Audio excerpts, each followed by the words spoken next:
Good evening. Tonight we're going to talk about my thoughts on Tomb Raider. Tomb Raider is a groundbreaking series, first introduced on the PlayStation. A very popular series, most likely because there was an animated girl with large breasts. From that popularity, it spawned just shy of 10 episodes, which honestly I was not a fan of. I didn't like any of the original Tomb Raider series. The platforming and the puzzle solving were they were okay, but they weren't great. The combat was mediocre at best. The worst part was the camera. It was really hard to get a sense of bearing when the camera would just fly around the screen the whole time. But let's just move on from that. I'm sure any one of you can find an older version of Tomb Raider that you can play in some ROM or something like that. So get a taste of it yourself. It's very dated. Anyway, the new Tomb Raider is almost the polar opposite of that. I can't say enough about this game. I think it's great. It's packed with content, and it's very enjoyable. The visuals are fantastic, the story is compelling, and the gameplay is fantastic. I'm only about 30% through the game, but I've been having a great time with it, and it's a surprise because I didn't really plan on picking this game up. I just rented it, but I may end up buying it a little bit later down the line. Let's start with the visuals. The visuals are, very scenic. In the scenes where it's not stormy, and we'll start with the storm. The storm makes it feel like there's a sense of dread and sense of terror if you get your screen settings done right.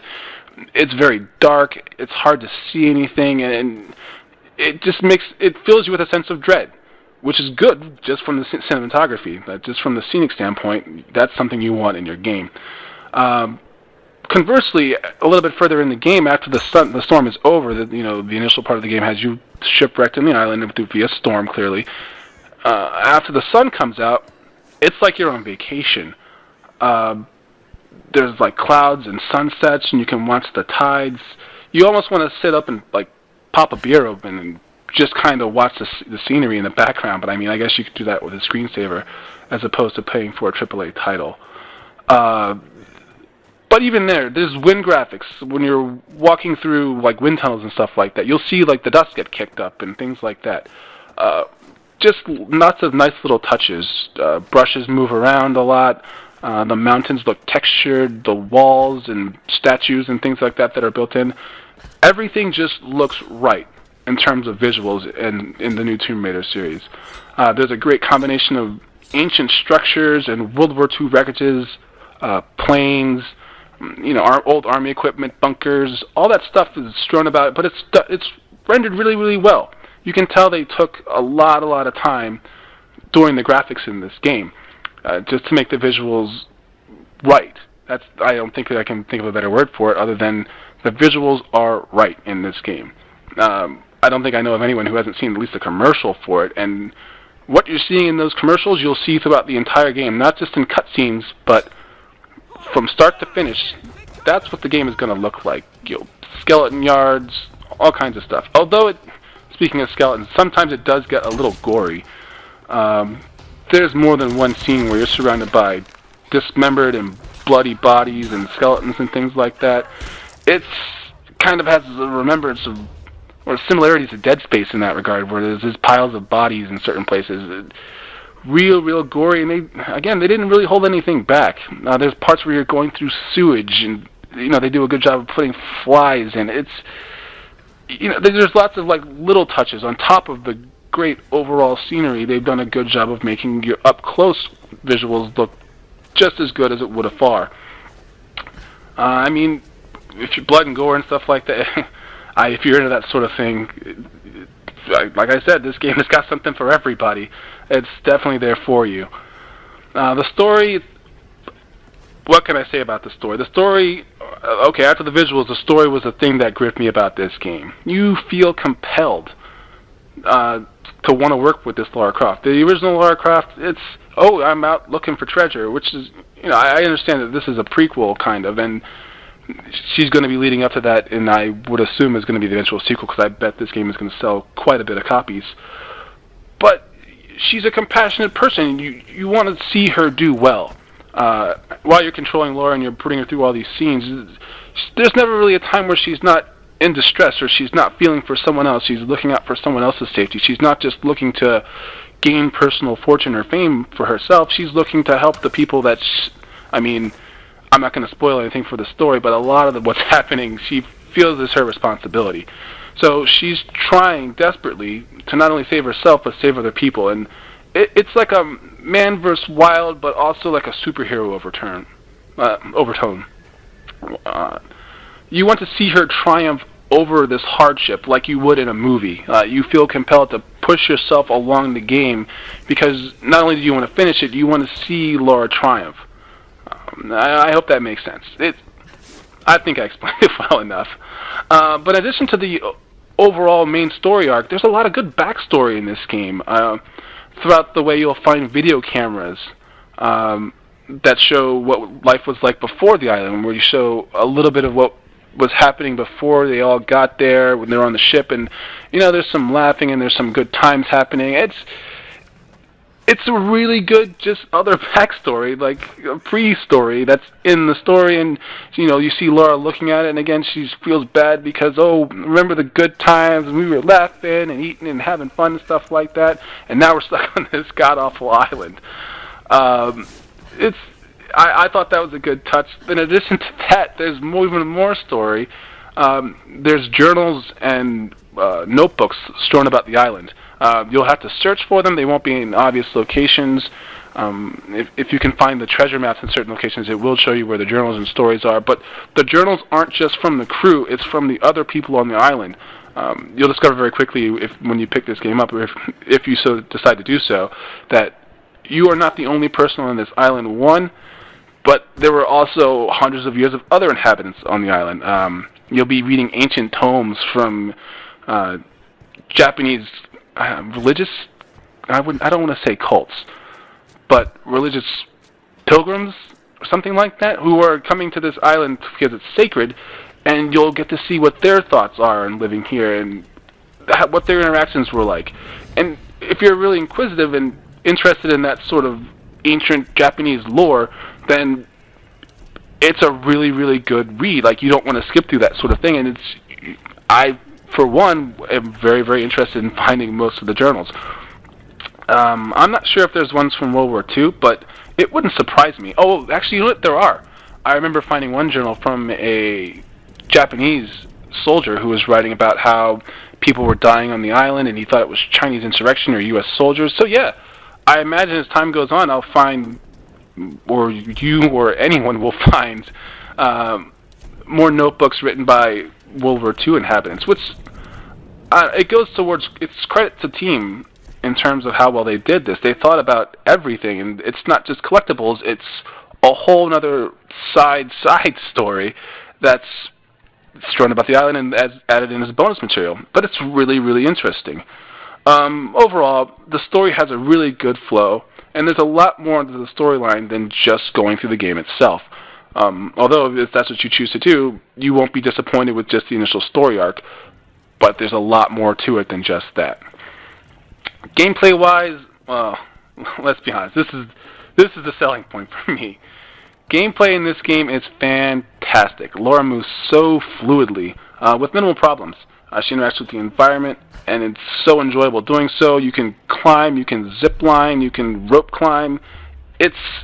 There's so many different ways, especially as time progresses. Initially, you're not so mobile, but as you go about the game and you're able to move from place to place with more efficiency because you have access to more tools, it's really, really fun to almost parkour your way through it after you get a feel for it. I mean, that's somewhat the learning curve for any game. You won't be as fast as, like, I don't know, Ezio or Altair from, or Connor from any of the Assassin's Creed titles. But there's sort of a parkour element to it. Like, you can jump through houses, swing on ropes, and banners, and you'll find pipes every now and again that you can go to. You have the ability to rock climb and then fall off cliffs and then bring yourself back to cliffs if you're falling, you feel you're falling too fast. And I don't know, really interesting movements and really interesting nuances that are a ton of fun.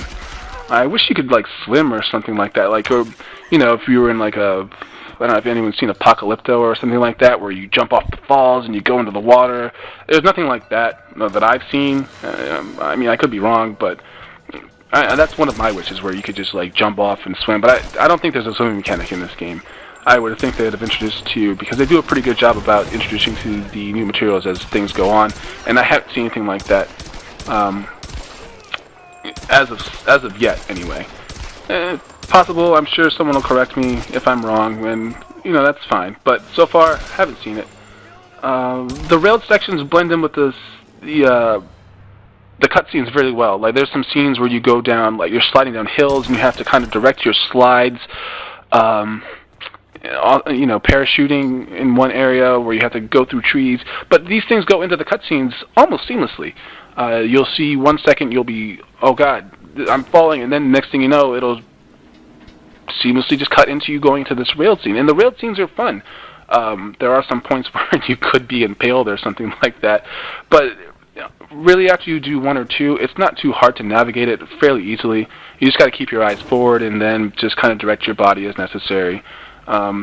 You'll go into scenes where you have to shoot things out with a shotgun, but it'll give you like a bullet time scene where you have a couple seconds, and they're very gracious about that, where they don't make it too hard to go into shooting your way forward to open up the rest of the pathway down. The cutscenes, in addition to it, the cutscenes are short and very watchable. It's not like you'll go into a 10-minute cinematographic scene where you're just watching Laura do stuff. Like, it'll just usually be, 2-3 seconds, but sometimes they will cut in and out with frequency where you're doing something, okay, now cutscene, and now you're doing something again, and now cutscene. But it doesn't interrupt the gameplay too much, because really you're still in control for a lot of it, which is good, because I'm not a big fan of, elongated cutscenes like Metal Gear Solid 4, where it's like, oh god, do I get to play again? And, you get to drive the mech around the room to pick stuff up because the cutscene is so long and they know you're going to get bored. There's nothing like that here. The tombs also, there's 7 optional tombs. I've gone to 4? 3. 3 of the tombs I've gone to. 3 of the 7 optional tombs I've gone to. I don't know. The ones I've gone to haven't been terribly difficult. I'm actually a pretty good practitioner at puzzle-solving games as well as platforming, so I can look around the screen and then I can see, oh, well, it's just a matter of doing this, and after you figure that part out, then it's timing. And that's typically how most platformer puzzles are, and they do a good job of making them not too difficult here, where really it's just a matter of, okay, I know what to do, and now I just have to do it at a slightly different way, and then it all works out. Sometimes there's a little bit of luck involved, but for the most part you have a good understanding of what it is just by looking at it. And they do have a hint mode. And the whole world goes gray except for the parts where you have to interact with the world, which will be gold. Those really do come in handy if you do decide to do the optional tombs. Of course, you don't have to if you're not a big fan of puzzles, which I would think most people who are playing Tomb Raider are. As I said before, the earlier versions were very puzzle-intensive. But these ones, if you're having trouble with them, you get a little bit of a hint. Some people who are seasoned Tomb Raider players probably won't use that. I honestly didn't need to. For the ones that I've played, maybe the ones that are left over are exceptionally hard. There's only 4 left, so I can't imagine it'll be too bad. Again, someone will probably correct me, but it's all good. The bow scenes. Oh, I'm sorry. The bow ropes. Also, one of my favorite parts of the game, where you can actually make new zipline areas and new rope climbing areas. So, an area that was inaccessible before, you use a bow rope or a looped bow. Rope bow, loop bow, something like that. You shoot an arrow to one area that has a roped area. For whatever reason, it has to go to an area where there's rope. It could have been padding or anything like that. And from there, you zip line into that area. Or you can just climb to it if it's in an uphill area. I thought that was really cool because it just gives you more access. It is very limited. Obviously, there's only so many places you can do it. But you can get a little bit creative with it. And it does help with your parkour a little bit, because sometimes you can use those to escape enemies, although I have been followed down one of my own zip lines before, and then chased and caught, and then subsequently killed.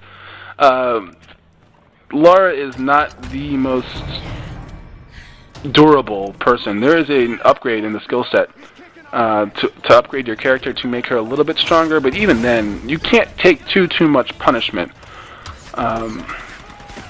Although, speaking of the combat system, Eidos did a really, like, you can tell Eidos Interactive had a lot to do with combat in this game, because the upgrade system, one, seems very familiar to previous Eidos games in the past, as well as the bow system in general. The bow reminds me a lot of Thief 2, where you're in third-person mode and you're aiming, and then as soon as you get a steady shot, it kind of wobbles a little bit if you hold it too long, and but you can, for the most part, put the arrow down range quite well. Another good thing about it is you choose how you want to fight. I preferred using the bow, obviously. Like I said, I'm a little bit of a fan of Eidos Interactive. Love Thief games. Looking forward to the next one coming out next year, 2014, Thief. But you don't have to play that way if you don't want to. You get salvage throughout the game, and very shortly into the game you do get a machine gun. So let's say you wanted to put all your salvage items into the machine gun and just be a rolling around tank. You can do that if you want to. There's plenty of ammo around the game. You'll never really find yourself short on ammo, especially when you're looting bodies. You get ammo, and then there's ammo just lying on the ground. That may change with the difficulty of the game. I'm only playing on normal, but on hard mode, it's entirely possible that they may just limit the ammo and limit your ability to level as quickly as what I have on normal, which didn't take me that long. As I'm only a couple hours in, like I said, 30%, but already fairly deadly. You would get additional skills for killing with grace if you put its skill set in killing with grace. So I've actually been able to level up a little bit faster. You can use tact, which I've tried to do.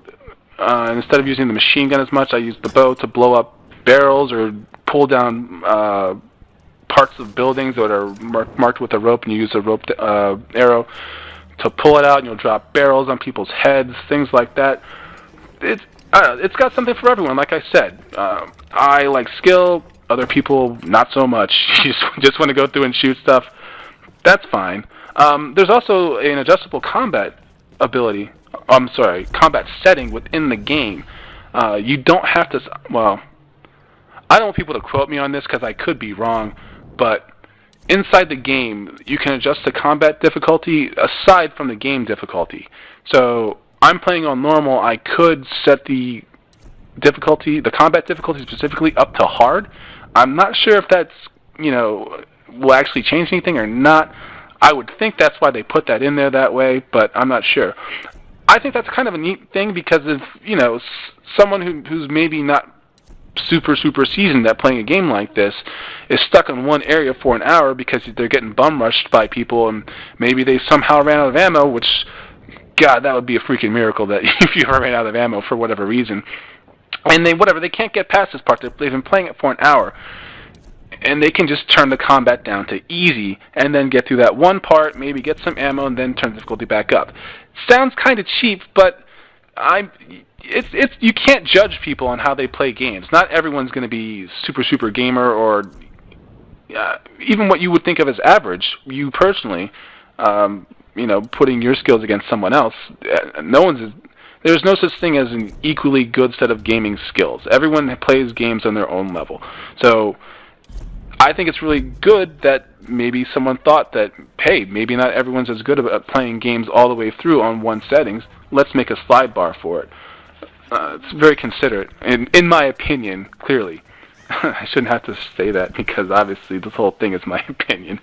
There are some downsides to this game.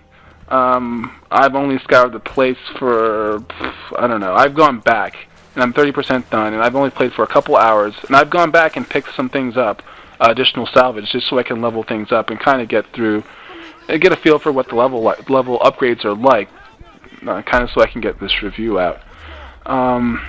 It's possible, from that perspective, even with me going back, if I hadn't have done that, I'd probably be a bit further in during the game, and which means the game was probably not that long. Again, I'm talking about it from my gamer standpoint.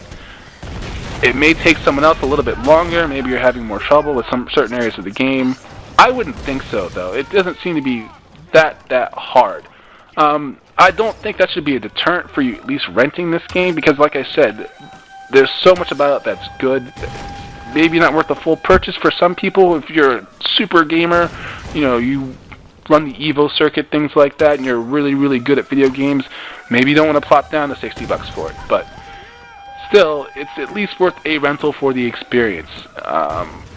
I did it on a surprise whim. I have other things I'm really working on, so I was pleasantly surprised. And honestly, like I said, I may end up buying this game down the line. I don't think I'm going to be able to finish it before I have to take it back to the rental place where I got it. But maybe at a later date, I'll pick it up, plunk around in it again. Why not? I think everyone should at least give it a shot. The combat is also kind of easy after you get into it.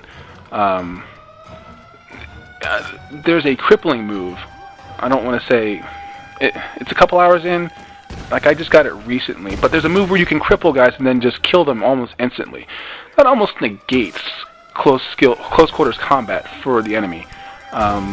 There's one scene where I took down 8 guys and I shot one time. I only shot one guy and he had a machine gun. So from that point onward, I only shot people who were shot back at me. If anyone came towards me, I would just use the scramble dodge and then the cripple move. And after that, there's a skull over their head. You just have to hit one button and they're dead. There's a shield guy earlier on in the game who gave me quite a bit of trouble, honestly. I was having trouble getting him because he put his shield up and I couldn't shoot him, and I didn't have any other melee abilities other than the shoulder charge. And honestly, I've encountered several of them since then, and I've no problem. Just stab them in the knee. I took an arrow to the knee. They literally do take an arrow to the knee. Well, it's more like an arrow to the calf muscle, but still, nonetheless, it kills them almost instantly, and that shield is almost worthless at that point. I guess you can avoid it by not selecting that skill, but once it's there, every time you scramble, the prompt will come up, and it's kind of easy. And I don't want to say it breaks the game, but it makes it oversimplistic. Like, you don't have to do too much in terms of close quarters combat, and you don't have to be scared of people getting near you. In fact, you almost want them to get near you because you can kill them fairly easily, and not just one, but groups of people. Yeah, so that's what I have to say about the combat. Other than that, I think the combat's fantastic. Bow shooting, great, but that specific area of it, not so great. The multiplayer, I haven't played, but I've heard from some of my friends that it's kind of just tacked on. My friend just said it has basic standard, shooting and whatnot, and I don't have time to go into the multiplayer, but it seems like that would be kind of an afterthought in the first place. Maybe they did it because Uncharted has multiplayer, and obviously a lot of this game is kind of modeled a little bit after Uncharted, although I do think it has done a better job. I'm not to discount the Uncharted series, also a great storyline, but I just think the way that this game is done is just a little bit over Uncharted. Just a little bit better. Don't get upset, Uncharted fans. I still love you. But in this case, the multiplayer seems largely unnecessary. There's a couple times where you can set traps, but overall it's just you guys shooting at each other. No one has time to get arrow shots off. I don't know. I understand that more content is better and it would extend the game a little bit longer than it was, but I don't know. I can't fault them too much for throwing it in there, but at the same time, still, multiplayer is kind of a turn-off. I would think it would be better for them to make like DLC, like additional tombs or something like that. I would pick that up.